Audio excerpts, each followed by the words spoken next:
Un panorama à couper le souffle, une vue fragmentée, démultipliée à l'infini grâce au jeu de miroir.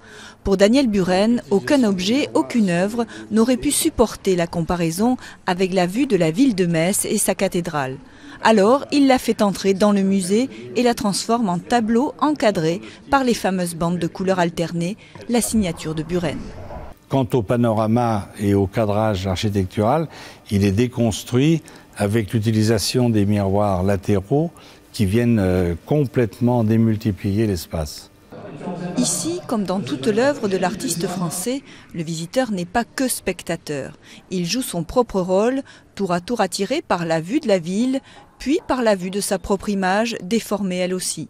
Daniel Buren demande au visiteur de devenir lui-même acteur de son œuvre. Chacun peut dire « ah, c'est de là que je préfère », c'est tout à fait ouvert. Mais moi, je ne dis pas, pour regarder cette œuvre, il faut se mettre là. Ce qu'il y a, c'est la seule chose que je dise, c'est que pour regarder cette œuvre, il faut bouger. Bouger, déambuler, une nécessité pour découvrir et apprécier la deuxième installation présentée au Centre Pompidou-Metz. Ici, Buren reprend son concept de cabane éclatée, petits espaces colorés, imbriqués les uns dans les autres, des triangles, un cercle, deux carrés, qui n'existent que grâce à leurs formes et couleurs qui se répondent. Là, on est vraiment dans l'ordre d'une expérience immédiate.